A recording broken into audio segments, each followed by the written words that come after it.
Bienvenidos a El Debate.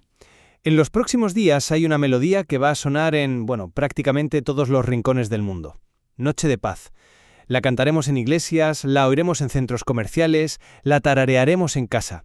Pero, más allá de esa costumbre, nos hemos detenido a pensar de dónde viene su increíble poder. O sea, ¿por qué esta sencilla canción de un pequeño pueblo austríaco se convirtió en un himno universal? Precisamente esa es la cuestión.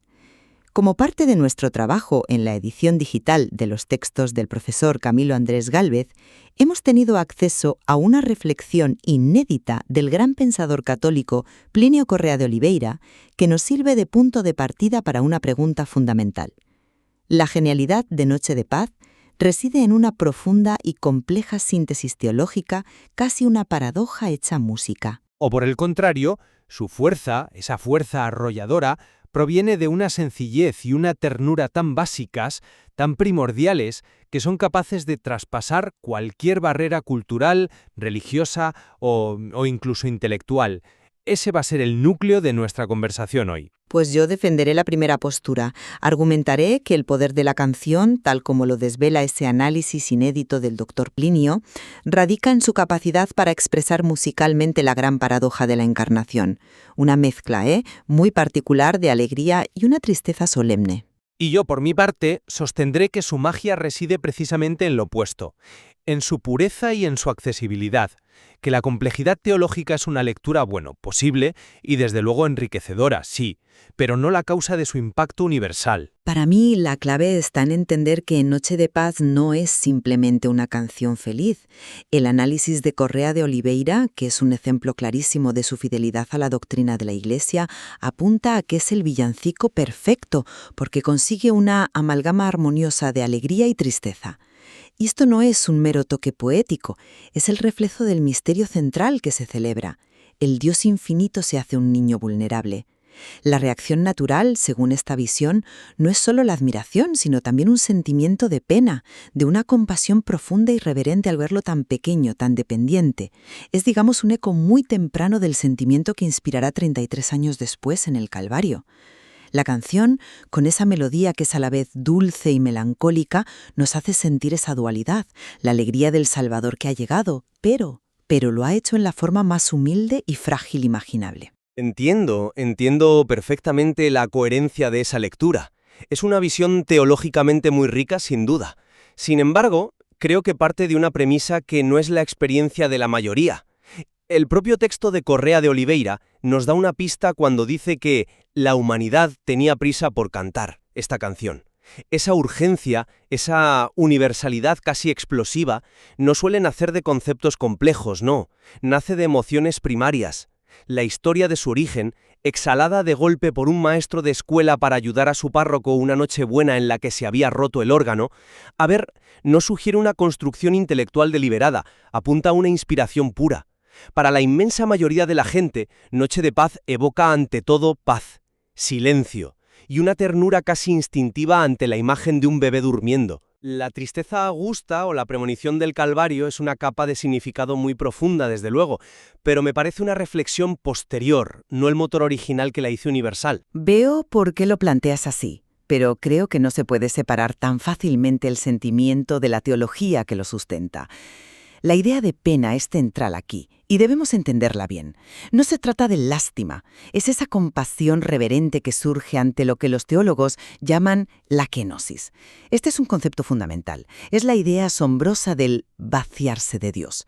Imagina al creador del universo, infinito, todopoderoso, eligiendo voluntariamente no solo hacerse hombre, sino volverse un bebé indefenso, que necesita ser cuidado. El análisis de Correa de Oliveira es muy agudo al señalar que Dios llegó a ese extremo inimaginable de querer provocar pena como proemio de provocar admiración. O sea, primero nos conmueve con su fragilidad para que luego podamos admirar su grandeza. Esa tensión, esa paradoja, no es un añadido intelectual, está en el corazón mismo de la Navidad.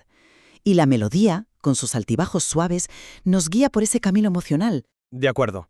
La explicación de la kenosis es clara y es potente. Pero sigo teniendo un problema con la universalidad. si ese sentimiento de pena reverente conectada al Calvario es el núcleo, ¿cómo explicamos el éxito masivo de Noche de Paz en culturas protestantes, por ejemplo? Muchas de ellas tienen una sensibilidad teológica diferente, que tiende a separar más tajantemente la alegría de la Natividad del drama de la Pasión. Si la conexión con el sacrificio futuro fuera tan explícita en la experiencia musical, ¿no limitaría a eso su atractivo en lugar de expandirlo? Me da la impresión de que su éxito global se debe a que funciona en un nivel más básico, y luego sobre esa base, cada tradición, como la católica, puede construir sus propias catedrales de significado. Quizás esa sensación de dulce melancolía es algo intrínsecamente humano que el cristianismo viene a nombrar y a explicar plenamente. Es la sensación de que toda gran alegría en este mundo tiene un componente de fragilidad. La canción toca esa fibra universal y por eso resuena en todos.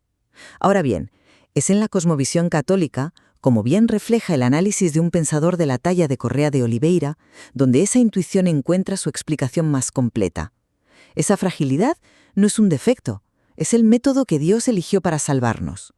Así, un protestante puede sentir la belleza melancólica, un no creyente puede sentir la paz y la ternura, y un católico puede, además, reconocer en ella todo el drama de la redención. La canción opera en varios niveles, pero su genialidad está en contenerlos todos, especialmente el más profundo. Ya, pero al decir eso, no me estás dando en parte la razón. Si la canción funciona en un nivel básico de paz y ternura para casi todo el mundo, y solo en un segundo nivel para, digamos, iniciados, funciona como un drama teológico, entonces su poder universal reside en lo primero, ¿no? En su sencillez. La complejidad es un tesoro escondido, no la llave que abre todas las puertas. Pensemos en la experiencia real. Estás en un lugar público, con ruido, con prisas, y de repente suena Noche de Paz. Algo se detiene. ¿Es porque la gente está contemplando la kenosis y la premonición del Calvario? Yo lo dudo. Es una reacción mucho más visceral a una melodía que por alguna razón nos conecta con un anhelo de calma y de refugio. Es casi un instinto. Hablas de la base, pero esa misma dualidad que yo defiendo es la que Correa de Oliveira ve reflejada en otras expresiones de la fe. Pensemos en esa comparación tan potente que hace con la catedral gótica. No es un simple adorno literario. Nos pide que imaginemos estar dentro de una de esas catedrales al atardecer. Hay penumbra, una solemnidad en la piedra que puede ser incluso un poco melancólica. Pero al mismo tiempo, la luz que se filtra por los vitrales es deslumbrante, está llena de color, de historia y de esperanza. Esa es exactamente la imagen que él usa para Noche de Paz. La alegría de la salvación, que serían los vitrales, brillando en medio de la vulnerabilidad y las pruebas del mundo, que sería la penumbra de la nave. No son dos cosas separadas, es una única experiencia. La canción es eso, una catedral gótica hecha sonido. La analogía es bellísima, no lo niego, y demuestra una mente preclara, capaz de ver la misma verdad en la piedra y en la música. Pero insisto, es una imagen potentísima para alguien que comparte ese imaginario cultural, para alguien que ha crecido en la tradición europea. Pero, ¿qué pasa con un cristiano en Corea del Sur o en Nigeria que nunca ha estado en una catedral gótica? O con ese soldado en las trincheras de la Primera Guerra Mundial que, según se cuenta, empezó a cantarla y provocó una tregua. Su poder emocional lo puede depender de una referencia cultural tan específica. La canción viaja ligera, sin el equipaje de la historia de la arquitectura. Toca el corazón humano directamente. Por eso creo que la analogía, aunque brillante, es un comentario que enriquece la obra desde fuera, no la explicación de su motor interno. Pero es que quizá la analogía no va sobre la imagen concreta de la catedral, sino sobre un principio universal que la catedral simplemente ejemplifica de forma sublime. El principio de la luz que brilla en la oscuridad, de la esperanza que nace en medio de la desolación. Esa es una experiencia humana universal, presente en todas las culturas. La fe católica le da un nombre y un rostro, Jesucristo. Y la cultura católica, a lo largo de los siglos, ha encontrado formas de expresar esa realidad, ya sea en una catedral o en un villancico. El análisis del Dr. Plinio lo que hace es conectar los puntos, mostrar que el pequeño villancico y el gran monumento están hablando de lo mismo. No es que necesites la catedral para entender la canción, es que ambas cosas brotan de la misma fuente de verdad. Vale, si lo planteas como un principio universal de luz en la oscuridad, estamos más cerca. Pero entonces la especificidad del argumento se diluye, porque luz en la oscuridad es, en esencia, algo simple y directo, es esperanza. Y eso me lleva de nuevo a mi punto de partida. La canción funciona porque evoca emociones fundamentales y sencillas, como la esperanza, la paz, el amor protector. La complejidad de la estructura gótica, la dialéctica entre el esplendor y el crepúsculo, es un andamiaje intelectual que construimos después para explicar algo que ya ha sucedido en el corazón de forma mucho más directa. El milagro de la canción no es su complejidad estructural, sino su simplicidad radical. Apunta a una complejidad en la estructura interna de la canción. Llega a decir que es casi un diálogo entre el adulto y el niño. Explica que en la melodía a veces parece prevalecer la seriedad del pensamiento adulto y en otros momentos algo que refleja los sentimientos del niño. Esto es fascinante. No la ve como una melodía lineal, sino como una conversación, una tensión dinámica entre dos polos. Podríamos verlo como el diálogo entre la divinidad y la humanidad de Cristo, entre la omnisciencia del Verbo y la vulnerabilidad del infante. No es una nana para dormir a un bebé, es un drama teológico en miniatura. Me parece una interpretación muy sugerente, pero con todo el respeto creo que es buscarle 3 pies al gato. ¿No es mucho más directo y poderoso interpretarlo como lo que su cadencia nos dice que es? Una nana, una canción de cuna. Una nana no es un diálogo en el sentido de un intercambio de ideas. Es una entrega, un acto de amor que envuelve. Es la voz de la madre que calma y protege, no que debate con el niño. Lo que el análisis interpreta como seriedad del pensamiento adulto podría ser simplemente un momento de mayor solemnidad en la melodía, el asombro de la madre ante el misterio que acuna en sus brazos. De hecho, el propio Correa de Oliveira da una clave cuando dice que al escucharla tenemos la impresión de entrar en el sabio e inmaculado corazón de María.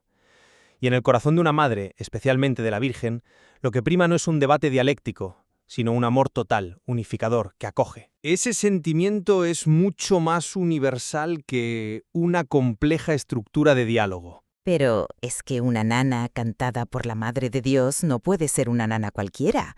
Precisamente ahí está la genialidad. Contiene, en su aparente sencillez, todo el peso de la historia de la salvación. Ese pensamiento adulto del que habla el análisis no es un argumento filosófico, es la conciencia de María. Es el fiat, el hágase en mí, resonando en la melodía. Es la aceptación de un destino que es, a la vez, el mayor gozo de la historia y el preludio del mayor dolor. La canción logra transmitir esa densidad sin necesidad de palabras complejas.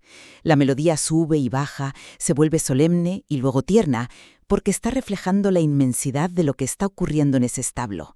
No es simple, es profunda. Y volvemos al mismo punto. Lo que describes es la realidad teológica contenida en el momento histórico de la Natividad, y estoy de acuerdo en que es inmensamente densa.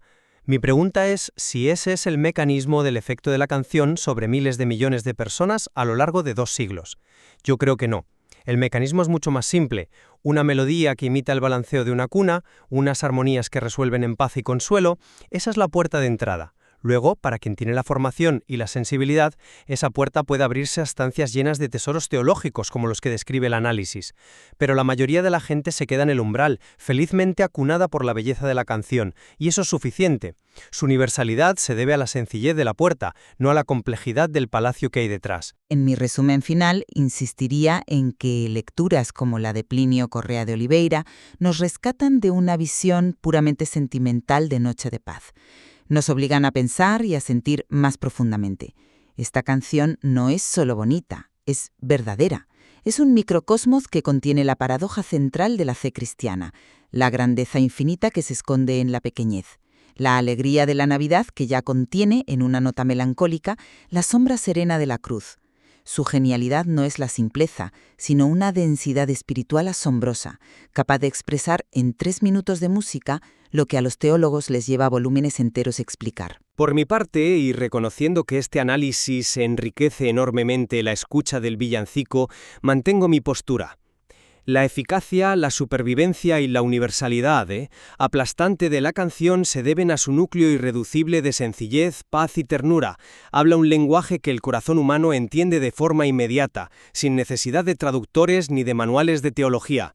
Su verdadero milagro, la razón por la que la humanidad tenía prisa por cantar, es esa accesibilidad radical. Su capacidad de ofrecer un momento de paz celestial a cualquier alma en cualquier lugar y en cualquier circunstancia. Quizá el verdadero valor de este tipo de análisis y de la labor de difusión de estos textos es que nos abre los oídos, nos muestra que en las cosas más sencillas y queridas de nuestra fe pueden esconderse profundidades que no habíamos sospechado. La canción sigue siendo la misma, pero nuestra capacidad para apreciarla se multiplica. Estoy de acuerdo. Sea por su complejidad teológica o por su sencillez universal, lo que es seguro es que después de una conversación como esta, ninguno de nosotros volverá a escuchar Noche de Paz de la misma manera. Y esa es la riqueza de seguir explorando las facetas de nuestra tradición. Siempre hay algo nuevo por descubrir. Gracias por acompañarnos.